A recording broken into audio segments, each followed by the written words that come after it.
Life is full of obstacles that will demotivate you. Things that once were really exciting to you suddenly feel like an extreme task that you have to accomplish. Other things get you really excited to get out of bed, and other things completely drain you, and you don't want to roll over and start the day. We're going to talk today about what happens when you lose your motivation and some strategies that will help you get your motivation back to go after it.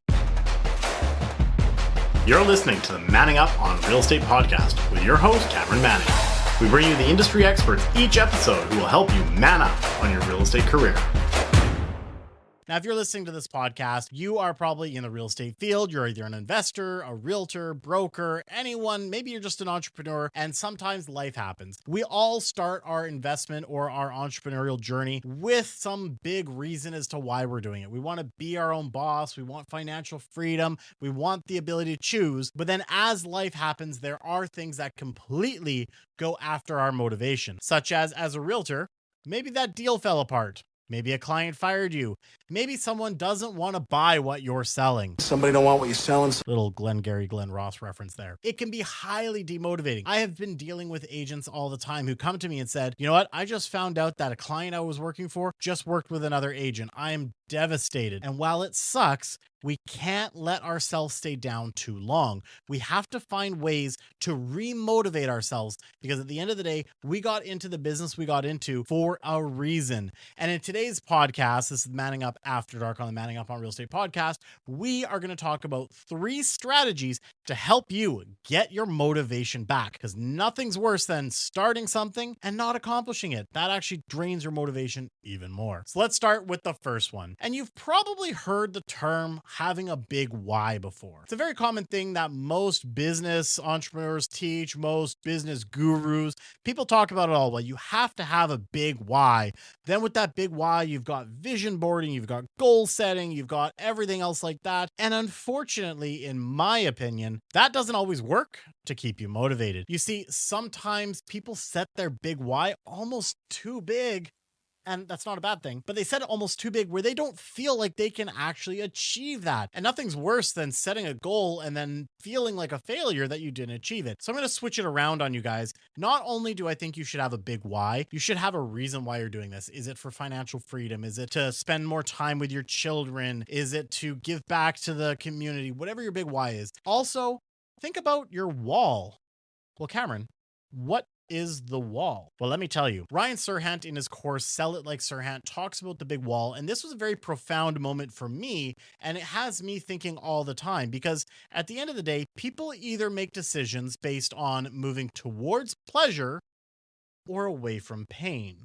So are you a pleasure motivated person or an avoidance of pain motivated person? Here's how the wall works. What's that one situation in your life that you never want to go through, feel that way you felt, or experience again in your life? I'm going to give you an example of a personal story. Now, I made some mistakes early on in my career. I was not financially smart. I made a lot of terrible mistakes. And one of those mistakes led me, after a breakup, to be completely honest, borderline homeless. After I made a breakup, I was not financially sound, did not have a lot of money in my bank. I made some financial mistakes. And luckily, my mentor, Kelly, had a vacant unit all the way out in Abbotsford that she was renovating. Now, luckily, I had an air mattress and some other stuff that I was able to pull with me. So I moved into that condo for about 5 or 6 days while I looked for a new place to live. In the meantime, she was renovating. The place did not have a proper shower head, so I was having to bath with just the tap in the bathtub. The handle was broken on the toilet, so I'd have to lift the lid to pull the plunger every time to flush the toilet. And again, they were renovating. So every time I would get home from the office after a long drive back to Abbotsford, I would get there and my air mattress would be full of drywall dust and everything, so I'd have to knock that all off before I go to bed. That was miserable, but that wasn't even the worst of it because after I found a place to live, it was in a basement room. Now, luckily it had its own entrance of somebody's house in Pitt Meadows. I moved in there. They provided furniture. They provided a fridge. That was really nice. The rent was really affordable for me at the time because, again, I didn't have much money in the bank and I was just getting started in my career. And guess what? The very first night I woke up, I was covered in fucking ants. You heard that right. Like literally, I woke up and in my covers and all over me were ants. The place had an ant infestation. When I asked the owners about it. They said, oh, yeah, we've known that's been a problem for a while. So for the next several nights, my job was literally come home and find ways to kill these ants. Now, luckily, I took care of it, but that is a feeling that I never want to experience again in my life. So not only do I have my vision, my big why as to what I'm working towards, but I also have my wall, what I never want to have to experience again in my life. And that's why I'm so motivated and I work so hard to be able to achieve what I'm going to achieve. The second thing comes from another book called The One Thing. If you've been listening to this podcast for a while, you may have heard me mention it before. The One Thing is a book by Gary Keller. He wrote this book as a business book that transcends all industries. It is a motivation-based book, and it really centers around one question. What is the one thing that by doing so renders everything else either easier or unnecessary? Now, in this book, he goes on to several other what myths that we experience, what other things that we can do from a strategy perspective to keep our mindset strong, but it all revolves back around this one question. What is that one thing that by doing so will either render everything else easier or completely unnecessary? So when we're thinking about our task list, things that we need to check off and get done for the day, what is that one thing that we should tackle first? What is the hardest thing on that list? You see, one of the concepts in the book is that willpower is on will call. And throughout the day, there are going to be so many things flying at you that's going to chip away at your willpower. So if you're going after the easiest tasks first, by the end of the day, your willpower is drained and you don't want to do those hard tasks. So pick the task that's the hardest and get it done right out of the gate. Another concept that I've heard this called also is eat the frog for breakfast. You go after the hardest things to start your day, and that will make the rest of your day easier. Your motivation will stay at a much higher level because everything else will be easy to accomplish. So think about that next time you're creating your to-do list or your task list or to get done list. What is the one thing that by doing so will render everything else easier or completely unnecessary? And then the last one is not so much about finding motivation again, but once we have found it, how do we keep it? How do we keep ourselves motivated to consistently do the tasks day after day after day that we know we need to do? Might be boring as hell, but we know we need to do it in order to achieve that big why that we set at the very beginning. And to do that, we have to build a bulletproof mindset. This is honestly one of the most important things we're going to talk about today is creating that strong mindset. Because no matter what, if you have a strong mindset, even if you lose motivation temporarily, that strong mindset mixed with the other two things we just talked about will help you get back into your motivation, help you get back into production right away. So let's talk about it. There's going to be 8 points. Now, in this case, I'm going to ask you to write these down. Now, if you're driving, listening to this podcast, re-listen to it when you get home. Make sure you write these down because these 8 parts to building a bulletproof mindset are as follows. Number 1, stop watching the news. That's right. And you know what? In fact, let's add that. Stop going into some of those negative Facebook threads. You know, there are some really annoying threads out there where all it is constant people piling on negative, negative, negative, negative, negative, negative. You don't need that in your life. Obviously, depending on the industry you're in, you're going to need to know what's happening in the news, but you don't have to watch it all. You don't have to watch about this drug bust or this bad thing happening in the world or whatever, because all of that takes away your positive mindset. So really filter what you're putting in your mind. Stop watching the news. Leave some of those Facebook groups. Only go into the groups that spread positivity. Number 2, start listening to more podcasts. If you're listening to this one, obviously, thank you so much. But I encourage you to have a whole bunch of podcasts that feed your brain every single day. A good example of what you can do here is pick 5 podcasts that you're going to listen to. Have a Monday podcast, a Tuesday podcast, Wednesday, Thursday, Friday. And every single day, listen to an episode, especially if they're like a weekly drop. That makes it even easier. You're just keeping up to date with the weekly one. Couple that I would recommend if you're in the real estate world, obviously, subscribe to the Manning Up on Real Estate podcast. Thank you so much, guys. Throw me on your listening to do. However, there's some other great ones, such as if you're a realtor, I really recommend the Live Unreal podcast. Live Unreal is a fantastic one with some great information to help you guys grow your business. Another one I would encourage is the Millionaire Real Estate Investor podcast. And if you're investors, there's a lot of great podcasts for investors out there as well. And honestly, there's great business ones. There's so many, and not all of them are long. Some of them are great bite-sized podcasts that are 5 minutes. You listen to it, you get a dose of energy, you get a dose of positivity, and you move on with your day. Pick 5 podcasts that you're going to listen to on a daily basis, plan them out, and it's easy. Put it on when you're doing your commute to work.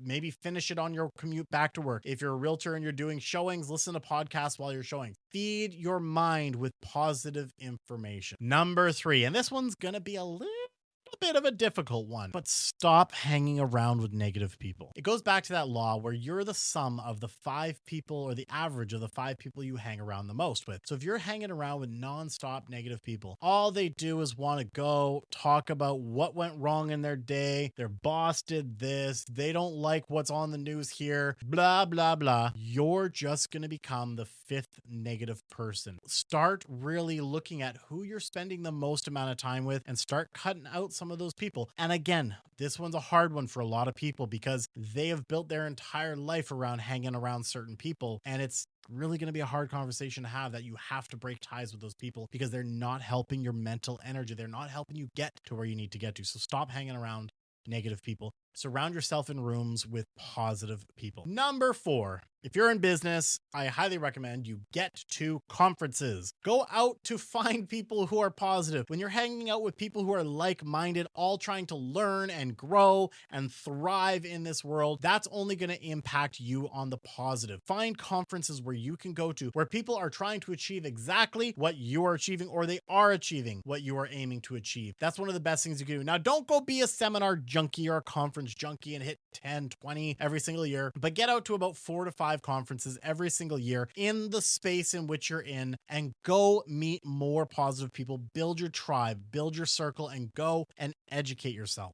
Number 5, don't be attached to outcomes. Not everything is going to work out the way you want it to. This goes back to what I mentioned earlier. Sometimes things happen. A client doesn't want to buy with you and they bought with another realtor. An investor that was going to invest with you suddenly is pulling out. It can be catastrophic in our mind. I can completely understand. You go, why?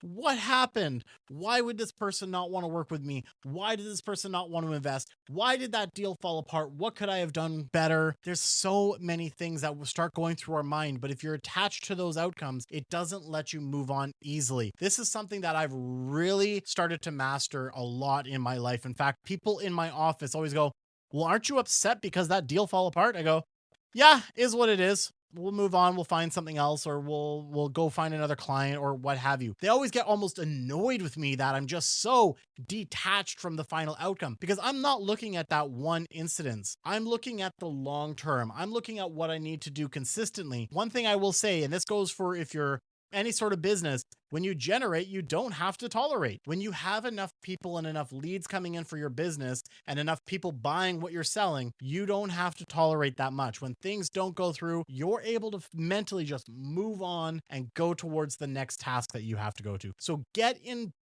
work on it, get better at being detached from outcomes. Number 6 is to read 1 or 2 pages out of a self-help book every single day. This is a super simple one. I'm not sitting there saying you need to read like an hour a day, but pick up a self-help book and just read a couple of pages just to get your mind in a positive frame. There are hundreds, if not thousands of self-help books, and I already gave you one today, The One Thing. Also big fan of Sell It Like Sirhan, obviously from the first part. Go out there and pick up a self-help book and just read a couple of pages every day, maybe 3 or 4 if you really like reading. Go out, put some positive stuff in your brain. Number 7 is to join or even create your own mastermind. Again, this goes back to surrounding yourself with people who are like-minded, growth-minded, who are going to support each other, give each other ideas. This is one of the foundations of a lot of the success I have had in my career over the last decade. And that's because since the very beginning as an investor, I started going to different groups. One of the ones that I was a part of early on in my days was called Investor Edge. It was a group of rich dad students that got together at a Denny's at least once a month. We would grab dinner, hang out, and we'd talk about what we're working on. We'd share ideas, share contacts, help each other out. So what kind of mastermind can you join to be able to help you surround yourself with the people who have the positive mindset, who help you build that bulletproof mindset and will push you forward? Now, I'm going to give you 2 examples if you're in the Lower Mainland or Fraser Valley. One, if you're an investor. Of course, you might have heard me mention it before in previous episodes if you're a regular listener. We have the Investors Performance Group. This is a monthly meetup that we do every single month to bring as much value as we can and networking opportunities for investors in and around the Lower Mainland. And of course, we do live stream it, so you can watch it live stream on my other channel, youtube.com/Cameron Manning. So go over there, subscribe. You can actually check out all of our past episodes there. Now, if you're in the realtor side of things, we are actually launching a mastermind. What we're looking to do is just gather a group of realtors who are going to network and mastermind, share ideas, and help each other grow on a regular basis. We're aiming to do this quarterly, but we're trying our first one. So we're listening to exactly what we're talking about here, and we're creating our own mastermind. If you're not in an area that has masterminds that you can join, think about creating your own. And the last one on the bulletproof mindset is just go out, break a sweat, and get some fresh air to start your day. There's nothing better than going out, getting your heart moving, your heart pumping, breathing in some fresh air, even if it's a little bit cool, because we live in Canada. Breathe in some fresh air and start your day. You cannot have a bad day if you started it the right way. If you own the morning, you will win the day. All of these concepts, all 8 of these, we got from Glover U, Live Unreal in the past. They are really focused around everything they teach with starting with a strong mindset, and you should also be focused on that as well. So use the concepts we talked about in today's episode to really bump your motivation back up. Start with what's your big why, but also what's your wall. Ask yourself constantly, what's the one thing that you can do that will render everything else easier or unnecessary? And lastly, focus on building that bulletproof mindset. If you do all of these tasks, when you lose motivation, it will be really easy for you to get it back. And that's the key. And I'm not saying you won't lose motivation. Every once in a while, things do happen to us that will derail us. But the key is how quickly you get back into motivation and get back onto your goals. Thanks for listening. This is another episode of Manning Up After Dark. If you've enjoyed this, make sure you rate the podcast, give me a like, subscribe, and we'll catch you guys on the next episode.